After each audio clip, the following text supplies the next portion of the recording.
कहानी की शुरुआत में हम लोग देखते हैं शांत न्यूयॉर्क सिटी को, लेकिन वो शांति ज्यादा देर नहीं टिकती क्योंकि वहाँ का शांति भंग करने आ जाता है जैक ओ लैंटर्न, एक संकी क्रेजी विलेन। कहाँ गया वो चीखता है कि कहाँ गया हो। उसे पता नहीं कि खेल के वक्त अपना सीमा छोड़ के जाना नहीं चाहिए। लगता है उसे खेल का नियम सिखाना ही पड़ेगा। सिर संभाल के सरफिरो। जैक ओ लैंटर्न न्यूयॉर्क के सिटीजन्स को तंग करता है और पूछता है कि कहाँ गया हो। कहाँ है वो चपर गंजू, बताओ।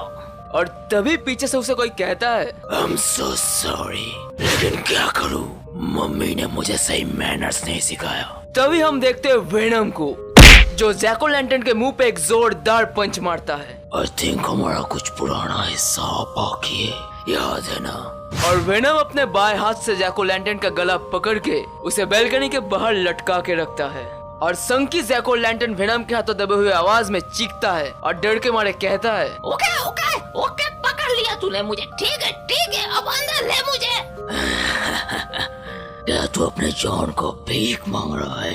इतना डरपोक कब से बन गया तू? चल हट। और इतना कहते ही वेनम जैक को ऊपर से नीचे फेंक देता है। और सिर्फ इतना ही नहीं, जैक के नीचे गिरते ही वेनम भी उसके पीठ के ऊपर कूद जाता है और उसके स्पाइनल कॉर्ड को तोड़ देता है बहुत ही बुरी तरीके से। और ये सब देख के आसपास के डरे हुए लोग पूछते हैं क्या वेनम इसे मार देगा, क्या वो उसे मारने वाला है। और ये सब सुन के एडी ब्रॉक जवाब देता है कि नहीं, मौत जैसे आसान चीज की लायक ये नहीं है, ये तो अभी जिंदा रहेगा। लेकिन तभी एडी ब्रॉक को कुछ एहसास होता है। वो कहता है कि रुको, कुछ तो गलत हो रहा है, कुछ तो गलत है यहाँ पे। क्या हो रहा है मेरे साथ? और तभी हम देखते हैं कि वेनम के बॉडी में अजीब सा कुछ हो रहा था। हो क्या रहा है मेरे साथ?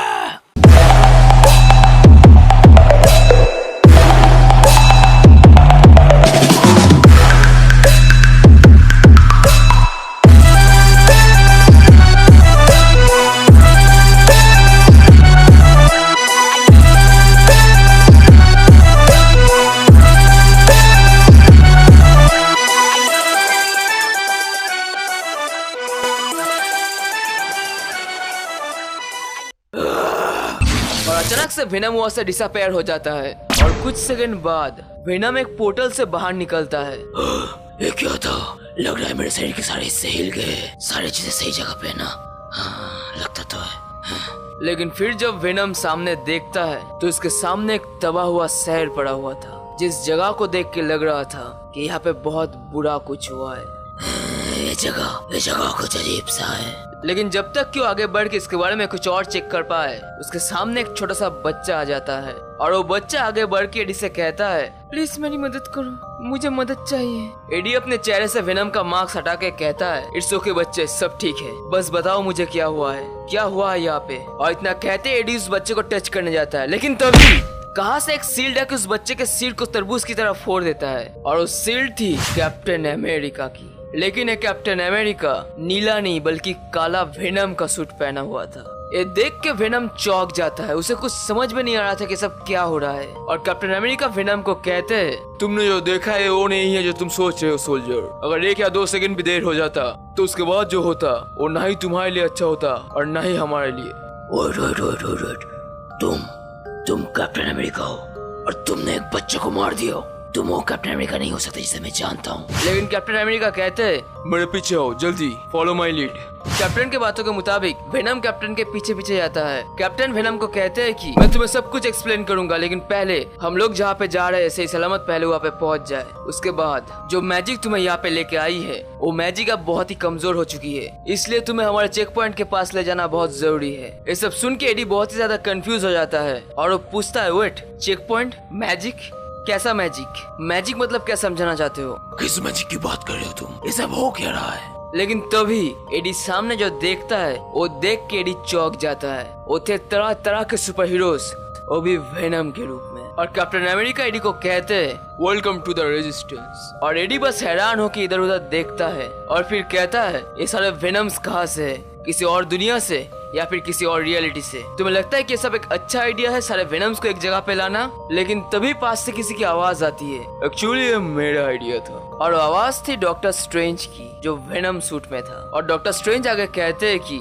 हो सकता है कि ये सब तुम्हारे लिए थोड़ा सा कंफ्यूजिंग हो, लेकिन फिलहाल अब से तुम एक हिस्सा हो इस बैटल का, एक बैटल हमारे प्रजातियों को बचाने की। ये सुन के एडी पूछता है, क्या किन बच्चों की इतनी जरूरत की हमें तबाह करने चले? और तभी तचाला अपने वेनम सूट में एडी के पास आता है और कहता है, हम लोग उन्हें पॉइजन बुलाते हैं क्योंकि उनका सिर्फ एक टच ही हम लोगों के लिए हानिकारक है, बिल्कुल जहर की तरह जो हमें अंदर ही अंदर खा जाते हैं। और तभी हम देखते हैं स्पाइडरमैन यानी पीटर पार्कर को जो अपने ब्लैक सूट में था, और वो कहता है, एडी ब्रॉक वेट, क्या हम लोग पहले इस बारे में कुछ बात कर ले? मतलब हम लोग एडी ब्रॉक को हम लोग के पास लेके आए हैं जो एक साइको पागल है। और अब इससे इन दोनों के बीच में अब झगड़ा लग जाता है, और तभी उन दोनों के बीच में एजेंट वेनम आ जाता है यानी फ्लैश थॉम्सन। वो उन दोनों को समझाता है कि देखो भाई लोग, वैसे हम लोगों के जैसे ज्यादा बचे नहीं है, और जितने भी गिने चुने बचे हुए हैं हम नहीं चाहते कि हम सब एक दूसरे के साथ लड़ झगड़ के ही मर जाए। और तभी X-23 चीखती है कि हमें एक साथ काम करना होगा। ये चीजें सिम्बियोट्स को हथियार की तरह बनाना चाहते हैं, कुछ ऐसा जो इतना पावरफुल होगा जैसे सिम्बियोट्स कभी नहीं हो पाए थे। वो लोग हमारे प्रजातियों को खत्म करके एक नया प्रजाति बनाना चाहते हैं, और अब क्योंकि ये बात अब हमारे पूरे प्रजाति की है तो हम सभी सिम्बियोट्स को एक साथ काम करना होगा, और सिर्फ सिम्बियोट्स को नहीं, होस्ट को भी। और तभी स्पाइडरमैन को कुछ एहसास होता है, मेरा स्पाइडर सेंस, तुम लोगों का पीछा किया गया है। और तभी दीवार तोड़ के पॉइजन हल्क अंदर आता है। हल्क तोड़ेगा। और देख के मेरी जेन तुरंत डॉक्टर स्ट्रेंज को वहाँ से बाहर लेके जाती है, और फ्लैश थॉम्सन उसे कवर देते हुए हल्क के ऊपर गोलियों की बरसात कर देता है। लेकिन तभी हल्क स्मैश। हल्क फ्लैश को एक जोरदार पंच मारता है, और इससे फ्लैश के सीने में एक बड़ा सा छेद हो जाता है। और एडी हैरानी से फ्लैश थॉम्सन की पेट की उस छेद की तरफ देखता है और कहता है, मुझे तो लगा था ये बस एक जहर है जिसको हमें बस बिना छुए दूर रहना है। स्पाइडरमैन सभी को कहता है कि एक छोटा कमजोर पॉइजन है, और हल्क और उसके सिम्बियोट के साथ जुड़ने के बाद इस पॉइजन की जहर और भी कमजोर हो गया है, इसलिए हम लोगों को कंज्यूम तो नहीं कर पाएगा, लेकिन स्मैश जरूर कर पाएगा, इसलिए भागो। और तभी कैप्टन हल्क के ऊपर झपटते उसे रोकने के लिए, लेकिन पॉइजन हल्क अपने दोनों हाथों से कैप्टन को दबोच लेता है, और कैप्टन चीखते हैं, तुम सब निकलो यहाँ से जल्दी। और एंडी रॉकेट को कहती है टनल को सील कर देने के लिए। रॉकेट कहता है, मामू मैं इस ब्यूटीफुल चीज को पूरी करने ही वाला था। सॉरी कैप, माफ कर देना मामू।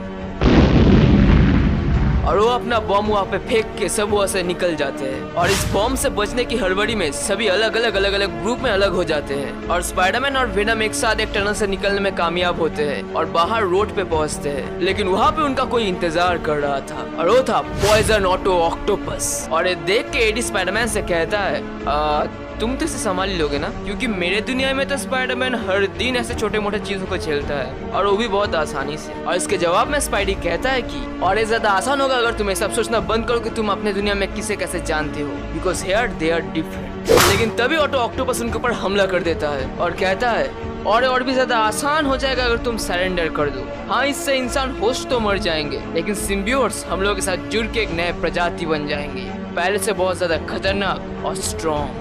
पॉइजन ऑटो ऑक्टोपस उन दोनों के ऊपर हमला करते जा रहा था, और वो दोनों उसके टेंटिकल से बचने की कोशिश कर रहे थे, लेकिन तभी उसका एक टेंटिकल एडी ब्रॉक के सीने के आर पार चला जाता है, और पॉइजन ऑटो ऑक्टोपस एडी को पकड़ के जमीन में पटक देता है। एडी बहुत ज्यादा जख्मी हो गया था, और इस तरफ स्पाइडरमैन अकेला ऑटो ऑक्टोपस से लड़ रहा था। उस तरफ जब स्पाइडी ऑक्टोपस के साथ बिजी था, और तभी इस तरफ एक छोटा सा पॉइजन एडी ब्रॉक के पास आता है, और तभी स्पाइडरमैन चीखता है, उस चीज से बात मत करो। लेकिन इसके पहले कि स्पाइडी आगे कुछ समझाता, डॉक्टर ऑटो ऑक्टोपस उसे पकड़ के जमीन में पटक देता है, और इस तरह वो छोटा पॉइजन अभी भी एडी को अपने चंगुल में फंसाने की कोशिश कर रहा था। लेकिन तभी एडी पास से एक पत्थर उठा के उसके सिर पे मारता है, और इस तरह पॉइजन ऑटो ऑक्टोपस स्पाइडी को मार रहा था।